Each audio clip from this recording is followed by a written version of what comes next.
கடகராசிக்கார நண்பர்களே, கடகராசி அப்படின்னாவே ஒரு மேலோங்கிய ராசியாக பல நாட்களாக நீங்கள் நினச்சிட்டு இருந்த ஒரு காலகட்டத்தில் இந்த கடகராசிக்கும் ஒரு காலம் வரும். காலம் வந்தால் நேரம் வரும், நேரம் வந்தால் நாங்களும் கொஞ்சம் சந்தோஷமாக வாழ்ந்துக்குவோமே அப்படிங்கிற ஒரு ரேஞ்சில் தான் தற்போதைய நிலைமையில் இந்த கடகராசி இருக்குது.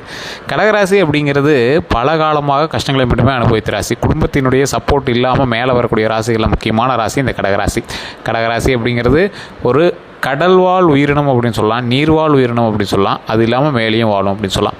ஸோ எந்த ஒரு சுச்சுவேஷனுக்கு தகுந்த மாதிரி இவங்களால் சஸ்டெயின் பண்ணி வாழ்ந்துக்க முடியும். கஷ்டத்துலேயும் வாழ்ந்துருக்காங்க, பணமே எல்லாமே வாழ்ந்துருக்காங்க, பணம் இருக்கிறதோடையும் வாழ்ந்துருக்காங்க. குறிப்பிட்ட ரேஞ்சில் பணம் வந்துச்சு அப்படின்னா அவங்க எப்படி இருக்கணும் அதுக்கு தகுந்த மாதிரி இருப்பாங்க. ஸோ இந்த மாதிரி நிறையா விஷயங்களுக்கு தகுந்த மாதிரி இந்த ராசிக்காரர்கள் மாறி மாறி இருப்பாங்க.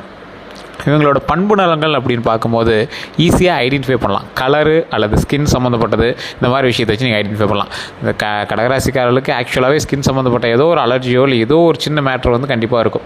ஒரு எக்ஸாம்பிளுக்கு ஏதோ ஒரு தேம்பலோ அல்லது மருவோ இல்லை ஏதோ ஒரு ஸ்கின் சம்மந்தப்பட்ட விஷயங்களோ உங்களுக்கு சின்ன சின்ன பாதிப்புகள் உங்களுக்கு அடிக்கடி வந்து போகும், இல்லை அப்படியே இருக்கும், அலர்ஜி மாதிரி இருக்கும். ஸோ இந்த மாதிரி இருக்கக்கூடிய ராசி தான் இந்த கடகராசி. கடகராசிக்கு அவங்களுடைய பூர்வ புண்ணியஸ்தானம் அப்படின்னு சொல்லக்கூடிய அவங்களுடைய மூதாதையர்னால் வரக்கூடிய பரம்பரை சொத்தோ அல்லது பரம்பரை சம்மந்தப்பட்ட விஷயங்களோ அது அவ்வளோலாம் ஒன்றும் செட் ஆகிறதில்ல. அதே மாதிரி உங்களோட முன்னோர்களோ அல்லது உங்களோட பெற்றோர்களுடைய சப்போர்ட்டும் உங்களுக்கு அவ்வளோ கிடைக்காது. கடகராசி ஒரு சுயம்பு, அவனே சம்பாரித்து அவனே உழைச்சி அவனே இது பண்ணிக்குவான். திருமணம் சம்மந்தப்பட்ட வாழ்க்கைகள் உங்களுக்கு கொஞ்சம் கடினமாக தான் செட் ஆகும். ஃபஸ்ட்டு செட் ஆகுது அப்படின்னா சின்ன சின்ன கஷ்டங்களை சாண்டி தான் நீங்கள் ஒரு விஷயத்தையும் சஸ்டெயின் பண்ண முடியும். ஸோ பல கஷ்டங்களை அனுபவித்த பிறகு தான் வாழ்க்கை நல்லபடியாக உங்களுக்கு மாறி இருக்கும். ஸோ பல கஷ்டங்களை நீங்கள் இதுக்கு முன்னாடி அனுபவிச்சிட்டிங்க. ஸோ அந்த கஷ்டங்கள்லாம் அனுபவிச்சாச்சு, இதுக்கு மேலே எந்த பிரச்சனையும் இல்லை. இதுக்கு மேலே வரக்கூடிய வாழ்க்கை ஒரு அற்புதமான வாழ்க்கையாக அமைய இருக்குது.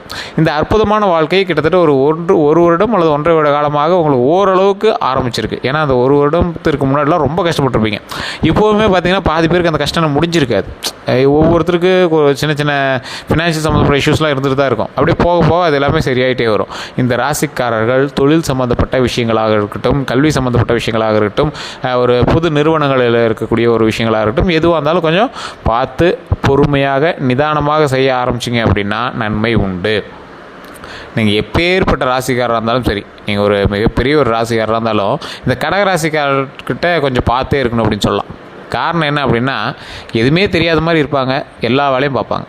ஸோ அந்த மாதிரி ஒரு வினோதமான ராசி, அது மட்டும் இல்லாமல் ஒரு வித்தியாசமான செயல் கொண்ட ராசி அப்படின்னு சொல்லலாம். இந்த ராசிக்காரர்கள் கவனமாக இருக்க வேண்டிய ஒரு 4 விஷயம் இருக்குது. ஒரு அற்புதமாக நடக்கக்கூடிய ஒரு அற்புதமாக நீங்கள் செஞ்சீங்க அப்படின்னா அது ஃபைனல் அவுட்புட் சூப்பராக வரக்கூடிய ஒரு 4 விஷயம் இருக்குது. இது எதை ஃபஸ்ட்டு சொல்லலாம்? ஸோ ஃபஸ்ட்டு நீங்கள் எதெல்லாம் அற்புதமாக உங்களுக்கு நடக்க போகுது, எதெல்லாம் உங்களுக்கு சூப்பராக இருக்குது, ஜாக்பாட்டாக இருக்குது, ராசி நல்லா இருக்குது, இந்த காலகட்டம் உங்களுக்கு அற்புதமாக இருக்குது அப்படிங்கிற விஷயத்தை நம்ம ஃபஸ்ட்டு பார்த்துடலாம். பாயிண்ட் 1, நகை சேரக்கூடிய ஒரு காலகட்டம். பவுன் உங்களுக்கு இப்போ நல்லா சேரும். ஒரு குறிப்பிட்ட காலகட்டத்தில் உங்கள்கிட்ட பவுன் எல்லாம் விற்றுருப்பீங்க, அல்லது ஏதாவது நகையை அடமானம் வச்சுருப்பீங்க, எல்லாம் லோன் வாங்கி அதுன்னு பண்ணிட்டு தான் இருப்பீங்க. கடனில் இருக்கக்கூடிய ராசி தான் கடகராசி.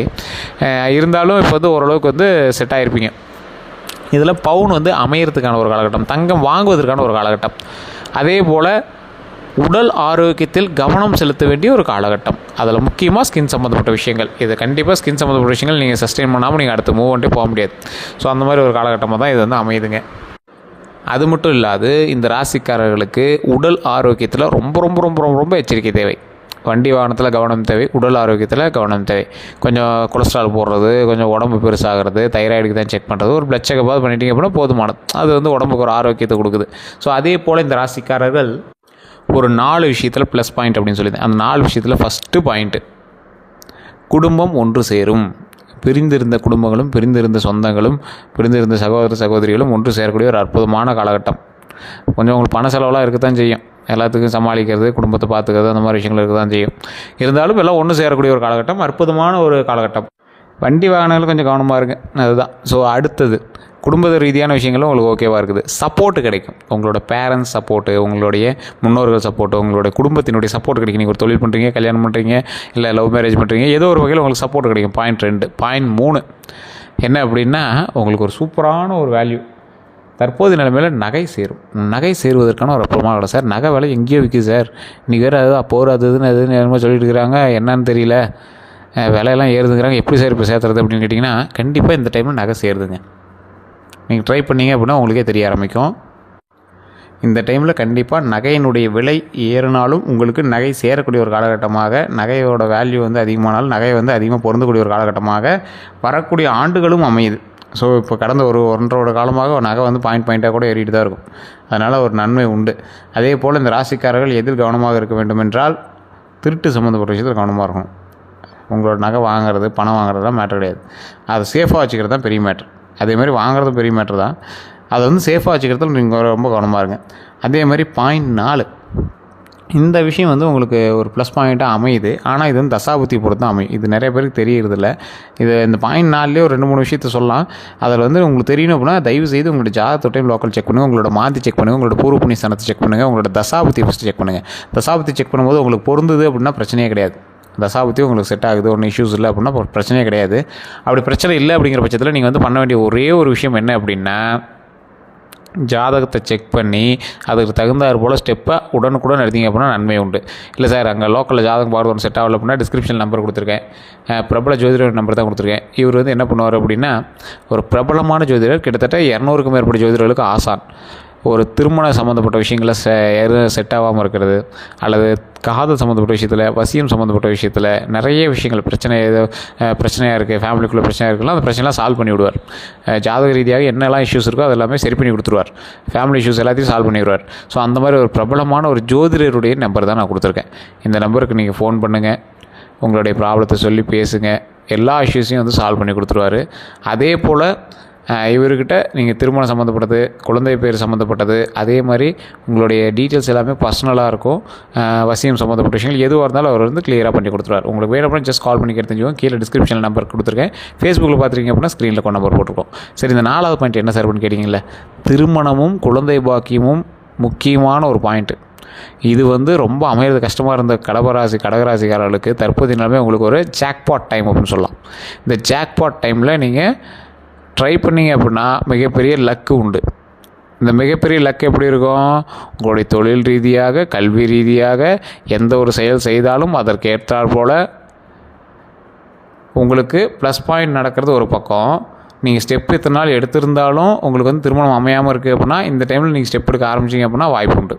ஏன்னா இப்போ உங்களுக்கு ஃபேமிலி சப்போர்ட் வந்துடுது. இந்த சப்போர்ட் மூலமாக உங்களுக்கு வந்து வாய்ப்பு அதிகமாக கிடைக்கிது. ஸோ அதே போல் இந்த ராசிக்காரர்கள் கவனமாக இருக்க வேண்டிய ஒரு 4 விஷயம் டக்குன்னு அது பாயிண்ட் வச்சுக்காங்க.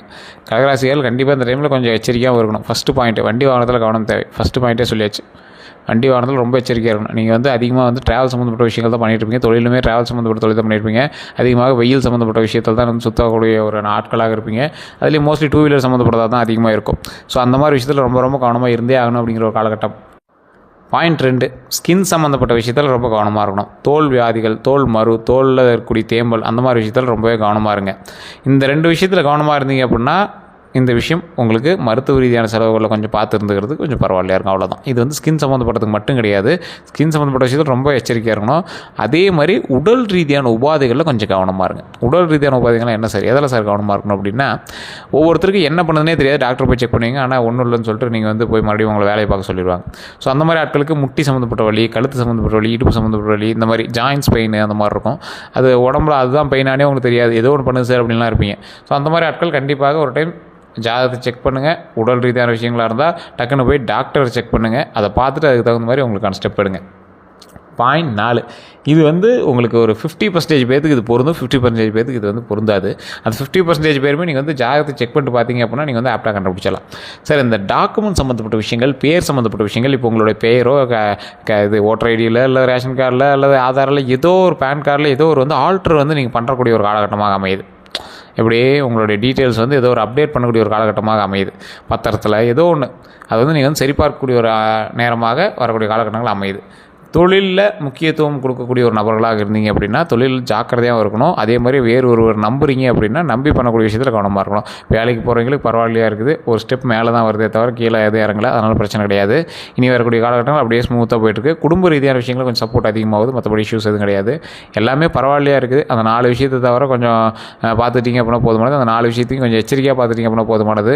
நல்ல முன்னேற்றம் உள்ள காலகட்டம், பயன்படுத்திக்கோங்க. டைம் வேஸ்ட் பண்ணிவிட்டு அது இதையும் பண்ணிவிட்டு குறை சொல்லிவிட்டு குத்தம் சொல்லிகிட்டு இருக்கக்கூடாது. ஸ்டெப் எடுத்திங்க அப்படின்னா உண்டு. அதே மாதிரி மற்றவர்களுடைய வாழ்க்கையில் தலையிடுவதை கொஞ்சம் பொறுமையாக பார்த்து நிதானமாக பண்ணுங்கள். உங்களுக்கு வந்து பேர் தான் வந்து கொஞ்சம் இடிப்படும். உங்களோட பேரை வச்சு தான் வந்து உங்களோட கேரக்டர் வந்து ஸ்ட்ராட்டஜிக் பண்ணுவாங்க. ஸோ அதை கொஞ்சம் கவனமாக பார்த்துட்டிங்க அப்படின்னா போதுமானது. மற்றபடி எல்லாமே நல்லா இருக்குது. வரக்கூடிய காலகட்டங்களும் நல்ல அற்புதமான காலகட்டங்களாக இருக்குது. தொழிலில் முன்னேற்றம் உள்ள காலகட்டங்களாக இருக்குது. அந்த நேரத்தை சரியாக பயன்படுத்தணும் அப்படின்னா வெற்றி நிச்சயம். தொழிலில் நல்ல கவனம் செலுத்துங்க. பண வரவு உண்டு. பண வரவு வந்துச்சு அப்படின்னா நகை சேரக்கூடிய காலகட்டங்கள் அப்படிங்கிறதுனால நகையும் நல்லாவே சேருது. தொழிலையும் முன்னேற்றம் இருக்குது. தொழிலில் நல்லா கவனமாக பண்ணுங்கள். வண்டி வாகனத்தில் கவனமாக இருங்க. உடல் ஆரோக்கியத்தில் கவனமாக இருங்க. ஸ்கின் சம்மந்தப்பட்ட விஷயத்தில் கவனமாக இருங்க. உங்களுக்கான முக்கியமான ஒரு பரிகாரம் அப்படின்னு சொல்லணும்னா குலதெய்வ வழிபாடு கண்டிப்பாக உண்டு. அதே மாதிரி தட்சிணாமூர்த்தி வழிபாடு வியாழக்கிழமை நாட்களில் கொண்டக்கடலை வச்சு தட்சிணாமூர்த்திக்கு பூஜை பண்ணுங்கள். 2 நெய் விளக்கு ஏற்றி பூஜை பண்ணுங்கள். அது ரொம்பவே நல்லது. முடிஞ்ச அளவுக்கு ஒரு 2-3 பேருக்காவது சாப்பாடு அன்னதானம் பண்ணுங்கள். அது ரொம்பவே நல்லது.